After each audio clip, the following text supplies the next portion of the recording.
Bismillahirrahmanirrahim. Ayat 186 of Surah Baqara says that there is no protocol. But why do Tariqats say there is protocol? Bismillahirrahmanirrahim. This question is from Turkey, and I looked up the ayat. It reads, Bismillahirrahmanirrahim. And when my servants ask you concerning me, indeed I am near. I respond to the invocation of the supplicant when he calls upon me. So let them respond to me and believe in me, that they may be rightly guided. Good. Allah subhanahu wa ta'ala Bismillahirrahmanirrahim is closer to us than our jugular vein. Definitely. When we ask the Holy Prophet for help, who is he going to ask help from? Himself? When we ask the Sahaba Kiram, the awliya Allah for help, are we asking them from their own energy, from their own maqams, from their own station to help? Where are they getting the help from then? They're getting help from Allah. You taking one ayat and you're saying, well, what about this? But you're not looking at all the other 6,665 ayats. And you're not looking at 1,400 years of tradition in the Ahl Sunnat way, according to the alims, the ulamas, and the awliya Allah. Allah subhanahu wa ta'ala is saying, oh, you're putting that ayat? That's why we are not Wahhabis. Because tariqat is for intelligent people, not for Wahhabis.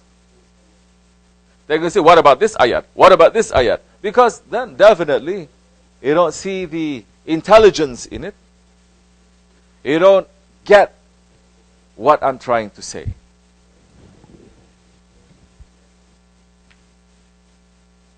La ilaha illallah.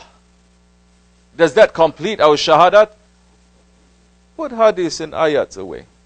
They're very basic. All faith rests on a shahadat, isn't it? Where is the first pillar of our faith? And the prayers, the fasting, zakat and hajj, it is to protect this shahadat. Is the shahadat complete just saying, Ashhadu an la ilaha illallah? Or did it continue with Muhammad Rasulullah? Meaning that to reach to Allah, you have to go through the Prophet ﷺ. How do you like that? Where are you going to come out now from this?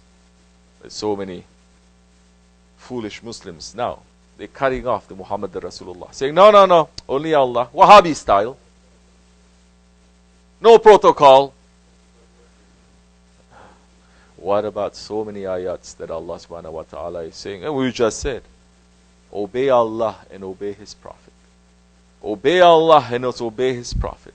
Be obedient to Allah and His Prophet. And Allah subhanahu wa ta'ala is saying, obey Allah, obey His Prophet, and obey your rightly guided leaders. Now, how are you going to put those two together now? What are you going to say? Forget about that. Surah Baqara.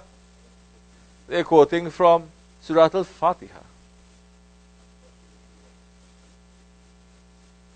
To you we worship, and to you we ask from help, isn't it? And so many Wahhabi kind people, they say, you see, we ask help only from Allah. That means if you go to a saint, you go to a Shaykh, you go to the Prophet for help, that is shirk, because Fatiha is saying, to you we worship and to you we ask for help.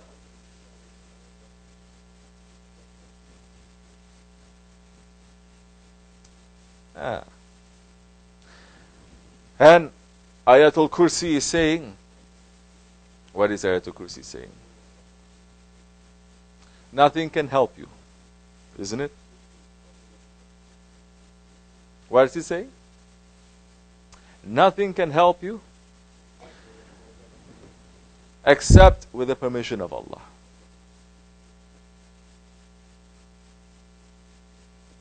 No outside help you're going to ask, you're going to find, except with the permission of Allah. Now, how are you going to put that together when you have so many instances, examples in the life of the Holy Prophet ﷺ, You heard about the hadith of the blind man? Obviously you didn't hear. That's why you're taking some ayats, you take it out of context, out from the original meaning. And Muslims today, they're thinking as if they are the only ones who read the Quran, the only ones in history, 1400 years, who read the Quran. And they understand things that for 1400 years, Muslims are on the wrong path, they never read the Quran. Subhanallah. This is ego, nothing else. The hadith of the blind man, you ever heard of it? No, you didn't, of course. One man came to the Holy Prophet, he was blind. He asked the Prophet for help. Prophet did not tell him, pray to Allah.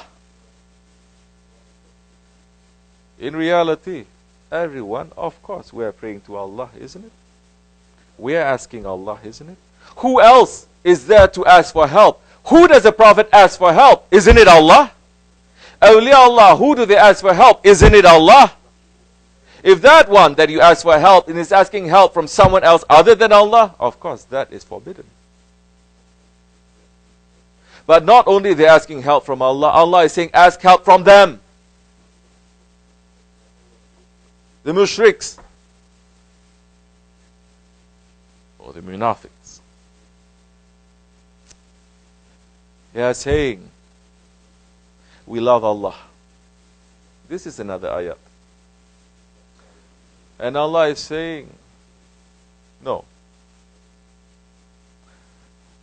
You must, Allah is saying to His Prophet, say to them, you claim that you love Allah, but you must love me and follow me for Allah to love you. So now we're going deeper, because everyone is asking Allah. But Allah is saying, find the best means to approach me. The best means to approach me. You think Allah is so low and so cheap. You cannot even approach to your boss in your company anytime that you want. Let alone your president or Obama or whoever it is. You think you can just pick up the phone and call and knock on the door and come in, and Allah subhanahu wa ta'ala, there is no protocol. But is Allah nearer to us than our jugular veins? Yes. But we are very far away from Allah. That is why we have to have a protocol.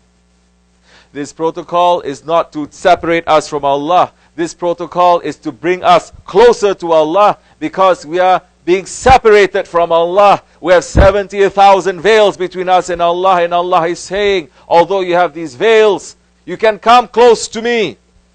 Hold on tightly to the rope of Allah altogether and do not separate. Come to my Prophet ﷺ. That one, whatever he asks, I will not refuse. Because what is Prophet asking? Whoever he's asking anything for himself, foolish one. Prophet is always asking for his ummah. For who? For us. If he's asking for us, now it's foolish for us to say, no, I don't need Prophet. I'm going to ask Allah directly. This is nothing but this is arrogance. The hadith of the blind man. Yes. The blind man came to Prophet ﷺ. His eyes are blind. He's asking for help. Prophet ﷺ is saying, pray to Allah, but ask for my sake. And because of the sake of the Holy Prophet ﷺ, his eyes, they were cured. So it is for the sake of those ones that Allah loves and Allah never refuses anything from them, that we go to them. Unless you have reached a high maqam yourself and you become a saint, that Allah is always speaking to you. Like Allah speaks to prophets, Allah is speaking to individuals. Then at that time, never you're going to ask anything for yourself too. You're going to ask for others. You're going to help others. So yes, Allah, it is close to us. We are very far away from Him. We are separated from Him. If you are separated, you're going to find a way to get closer to Him. You have already separated yourself from Allah. But Allah has put so many lines, so many ropes, so many ways to come close to Him. Ramazan is going to pray for you. You say, why I have to go to Prophet? Why I have to follow a protocol? But the Quran is going to be a shafaat for you. If you read the Quran on the Day of Judgment, He's going to pray for you to ask Allah on your behalf to pull you out from the hellfire. Quran is going to do that. Ramazan is going to do that. The angels, they are going to do that. But the foolish, stubborn man, knowing that they go to each other, the Wahhabi kind, to say to each other, brother, please pray for me. Ever you see Wahhabis coming to each other, say, no. Don't ask me to pray for you because that is shirk. You must pray only to Allah. Ever you hear that? No. Brother, pray for me. Brother, pray for me. Pray for me, brother. Pray for me, brother. But they never ask the Prophet to pray for them. Because they think the Prophet is dead.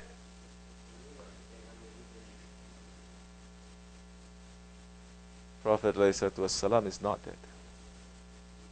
If he is dead, which so many Wahhabis, they are saying he's dead, and they bury him, and today still they are planning to blow up his tomb, and they're saying he's completely finished, and it is only Allah. That's why they don't ask the Prophet, because they believe he is dead. They make big monuments for that shaitan, Abdul Wahhab. They make big monuments for that other one.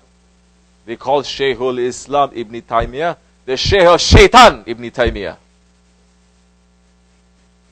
But they are destroying the houses and the wells and the graves and everything that Holy Prophet has touched and made that holy, and for tabarruk. For 1400 years Muslims are going.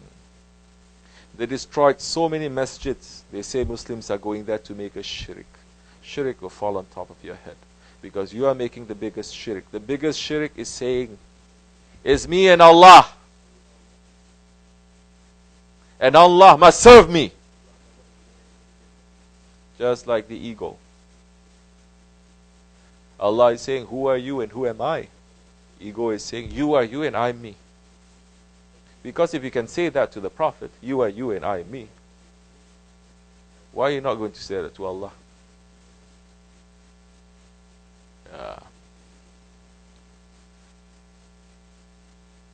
So many.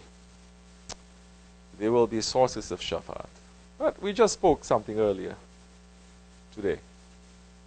Because so many foolish Muslims, they are even going to accuse the prophets of committing shirk.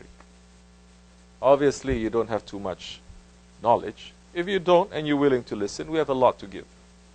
In this short time, this is just tip of the iceberg. We can talk about this subject for months. Because it is an open hadith that on the Day of Judgment, from Hazrati Adam, Hazrati Nuh, to Hazrati Musa, to Hazrati Isa, all the prophets, they are going to ask shafaat to the Holy Prophet ﷺ. They're not going directly to Allah.